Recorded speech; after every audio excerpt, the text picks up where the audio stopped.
राधे राधे प्यारे भक्तों, हम सब इंसान हैं और जब हम पर मुसीबत आती है तो हमारा मन कमजोर हो जाता है। हमें लगता है कि अगर हम अपनी परेशानी अपने दोस्त को, अपने रिश्तेदार को या अपने पड़ोसी को बता देंगे तो हमारा मन हल्का हो जाएगा। हमें लगता है कि वे हमें सहारा देंगे, लेकिन भक्तों ये आपकी सबसे बड़ी भूल है। अपना दुख लोगों को बताना ऐसा ही है जैसे अपने पैरों पर खुद कुल्हाड़ी मारना। आज मैं आपको एक ऐसी कहानी सुनाऊंगा जो आपके दिमाग के ताले खोल देगी और आपको समझाएगी कि क्यों हमें अपना हाथ इंसान के सामने नहीं बल्कि भगवान के सामने फैलाना चाहिए। ये कहानी है एक बहुत ही प्रतापी राजा की। उस राजा के पास सब कुछ था, धन, दौलत, सेना और बड़ा राज्य। लेकिन कहते हैं ना कि वक्त कभी भी बदल सकता है। एक बार पड़ोसी देशों ने मिलकर उस राजा पर हमला कर दिया। युद्ध भयंकर हुआ और दुर्भाग्य से वह राजा युद्ध हार गया। उसे अपनी जान बचाकर जंगल में भागना पड़ा। उसका राजपाट छिन गया, उसका परिवार बिछड़ गया। वह राजा जो कल तक सोने के पलंग पर सोता था, आज जंगल में पत्थरों पर सोने को मजबूर हो गया। राजा बहुत दुखी था, उसके पास खाने को भी नहीं था। वह बहुत हताश हो चुका था। उसे लगा कि अब जीवन जीने का कोई मकसद नहीं बचा। तभी उसे याद आया कि पास ही के एक नगर में एक बहुत पहुंचे हुए फकीर रहते हैं। लोग कहते थे कि वो फकीर बहुत सिद्ध हैं और जो भी उनके पास जाता है उसकी झोली भर जाती है। राजा ने सोचा कि मैं उन महात्मा के पास जाता हूं और उनसे विनती करता हूं कि वे अपनी सिद्धि से मेरा राज्य वापस दिला दें या मेरी मदद करें। राजा फटे हाले उस फकीर की कुटिया की ओर चल पड़ा। जब वह वहां पहुंचा तो उसने देखा कि कुटिया के बाहर बहुत भीड़ है। राजा एक कोने में खड़ा होकर अपनी बारी का इंतजार करने लगा। काफी देर बाद जब भीड़ छंट गई तो राजा ने देखा कि वो फकीर कुटिया के अंदर आंखें बंद करके बैठे हैं और उनके हाथ ऊपर उठे हुए हैं। राजा ने ध्यान से सुना। वह फकीर भगवान से प्रार्थना कर रहे थे।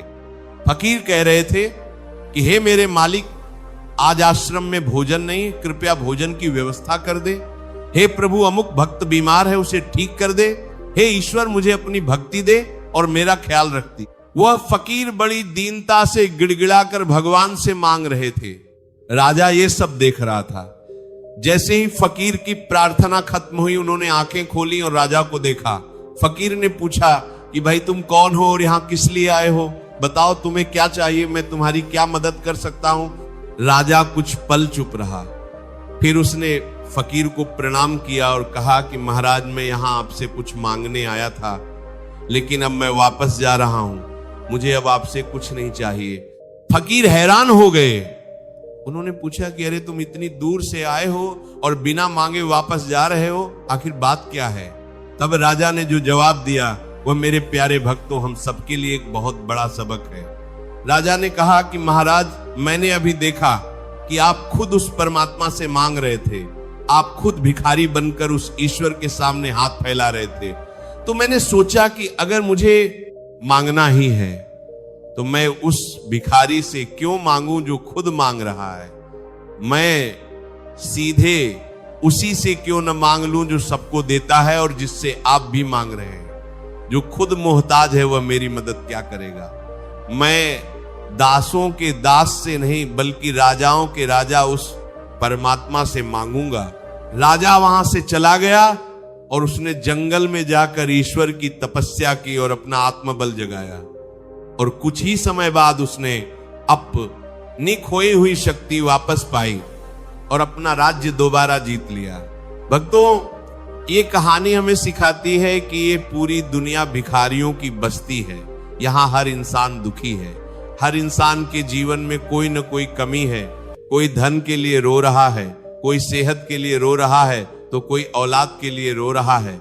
जब आप अपना दुख लेकर किसी इंसान के पास जाते हैं तो आप एक भिखारी के पास जाकर भीख मांग रहे होते हैं। वो आपको क्या देगा? जिसकी झोली खुद फटी हुई है। याद रखिए, जब आप लोगों को अपना दुख बताते हैं तो 3 चीजें होती हैं। पहली बात ये कि लोग आपके दुख को एक मनोरंजन की तरह लेते हैं। आज के समय में किसी के पास इतना वक्त नहीं है कि वो आपके आंसुओं की कद्र करे। जब आप अपनी पीड़ा सुनाते हैं तो लोग उसे मजे लेकर सुनते हैं और फिर दूसरों के सामने उसे नमक मिर्च लगाकर सुनाते हैं। आपकी पीड़ा उनके लिए गपशप का एक मुद्दा बन जाती है। दूसरी बात यह कि लोग आपको कमजोर समझने लगते हैं। समाज का नियम है कि वह मजबूत के साथ खड़ा होता है। अगर आप बार बार अपना रोना रोएंगे तो लोग आपसे किनारा कर लेंगे। वे सोचेंगे कि ये तो हमेशा दुखी रहता है, इससे दूर रहो, कहीं ये हमसे कुछ मांग नहीं ले।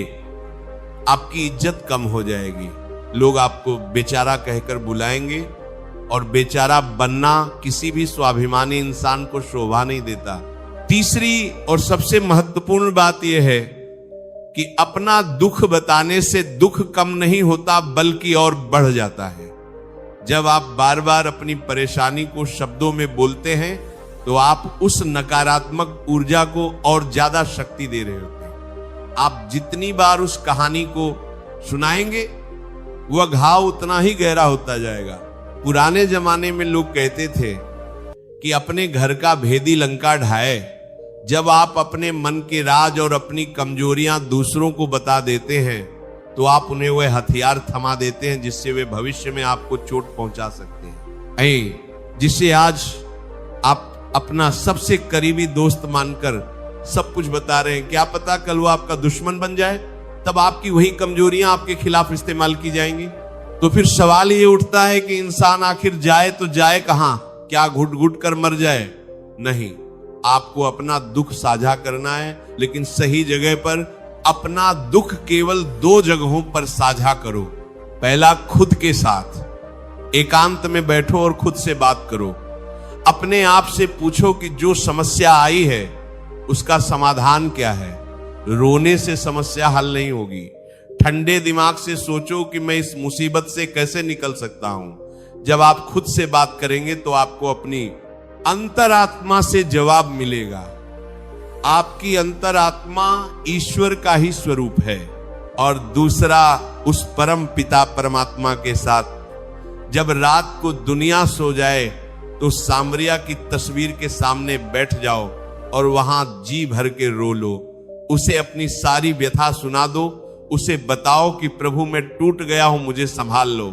विश्वास रखना भक्तों, जब आप दुनिया के सामने रोते हैं तो दुनिया हंसती है, लेकिन जब आप ईश्वर के सामने रोते हैं तो वो आपको अपनी छाती से लगा लेता है। वह केवल सुनता नहीं है, वह समाधान भी करता है। भगवान के सामने आपको किसी मुखौटे की जरूरत नहीं है। वह आपको जज नहीं करेगा। वह ये नहीं कहेगा कि तुम गलत हो, वह बस प्रेम बरसाएगा। जब आप अपनी सारी चिंता की गठरी उसके चरणों में रख देंगे तो आप महसूस करेंगे कि आप बिल्कुल हल्के हो गए हैं। एक बात हमेशा याद रखना, दुनिया में लोग आपकी सफलता से जलते हैं और आपकी असफलता पर खुश होते हैं। अगर आप लोगों को बताएंगे कि मैं बहुत दुखी हूं, मेरा दिवाला निकल गया है, तो लोग खुश होंगे कि चलो अच्छा हुआ, इसका घमंड टूटा। और अगर आप बताएंगे कि मैं बहुत सुखी हूं तो लोग जलेंगे। इसलिए समझदार इंसान वही है जो रहस्यमयी बनकर रहता है। ना अपनी खुशी का बहुत दिखावा करो और ना अपने गम का प्रदर्शन करो। समुद्र को देखिए, वो एक कितना गहरा और विशाल है। उसमें कितनी नदियां गिरती हैं, कितनी हलचल होती है, लेकिन ऊपर से वह हमेशा शांत रहता है। वह अपनी गहराई का रहस्य किसी को नहीं बताता। आपको भी समुद्र बनना है। अपने अंदर के तूफानों को अंदर ही संभालो। चेहरे पर हमेशा एक मुस्कान रखो। यह मुस्कान आपके दुश्मनों को हराने का सबसे बड़ा हथियार है। विचार कीजिए कि एक बीज जब मिट्टी में दबता है तो वह अंधेरे में होता है। वो अपना कष्ट किसी को नहीं बताता। वह चुपचाप उस दबाव को सहता है और उसी चुप्पी के कारण वह एक दिन विशाल वटवृक्ष बन जाता है जिसके नीचे हजारों लोग छांव लेते हैं। अगर वह बीज अपना सीना फाड़कर सबको दिखाए कि देखो मैं कितना परेशान हूं, तो वो कभी पेड़ नहीं बन पाएगा, वो वहीं सूख जाएगा। आपका दुख भी उस बीज की तरह है। इसे अपने भीतर दबा कर रखिए, इसे अपनी तपस्या बनाइए। जब आप अपने दर्द को अपने अंदर पी जाते हैं तो वह दर्द एक दिव्य ऊर्जा में बदल जाता है। वही ऊर्जा आपको साधारण मनुष्य से महामानव बनाती है। जो इंसान हर छोटी बात पर रो देता है वह कभी महान नहीं बन सकता। महानता के लिए आंसुओं को पीकर उन्हें मुस्कान में बदलना पड़ता है। इसलिए अपने होठों को सील लो और अपने कर्मों को बोलने दो। जब लोग देखें कि इतनी मुसीबतों के बाद भी ये इंसान टूट नहीं रहा है, ये अब भी मुस्कुरा रहा है, तो वे हैरान हो जाएंगे।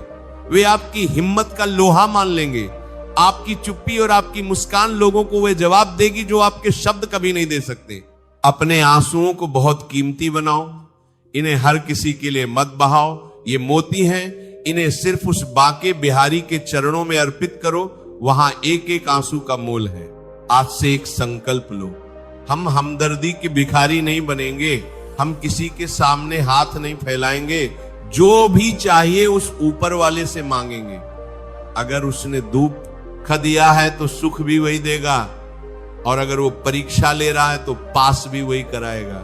जीवन एक संघर्ष है और इस संघर्ष को अकेले ही लड़ना पड़ता है। कुरुक्षेत्र के युद्ध में अर्जुन के साथ कृष्ण थे, लेकिन गांडीव अर्जुन को ही चलाना पड़ा था। कृष्ण ने हथियार नहीं उठाया था। वैसे ही भगवान आपको राह दिखाएंगे, आपको हिम्मत देंगे, लेकिन लड़ना आपको ही पड़ेगा। अपने पैरों पर खड़े हो जाओ, अपनी रीढ़ की हड्डी सीधी रखो और मुसीबतों की आंखों में आंखें डालकर कहो कि मैं डरने वाला नहीं हूं, क्योंकि मेरा हाथ मेरे गोविंद ने पकड़ रखा है। जब आप इस स्वाभिमान के साथ जिएंगे तो दुनिया आपके पीछे आएगी। जो लोग कल तक आपका मजाक उड़ाते थे वे आपकी इज्जत करेंगे, क्योंकि दुनिया झुकती है, बस झुकाने वाला चाहिए। मुझे उम्मीद है कि उस राजा और फकीर की कहानी ने आज आपकी आंखों से भ्रम का पर्दा हटा दिया होगा। अब आप समझ गए होंगे कि इंसानों से उम्मीद लगाना व्यर्थ है। असली दाता तो वे राम हैं। उम्मीद है आज की ये वीडियो आपके जीवन में एक सकारात्मक बदलाव लाएगी। अगर आपको इस वीडियो से कुछ नया सीखने को मिला या कोई प्रेरणा मिली तो इसे लाइक करके हमारा उत्साह जरूर बढ़ाएं। आपके मन में क्या विचार हैं हमें कमेंट्स में राधे राधे लिखकर जरूर बताएं। आपके हर एक कमेंट से हमें प्रेरणा मिलती है।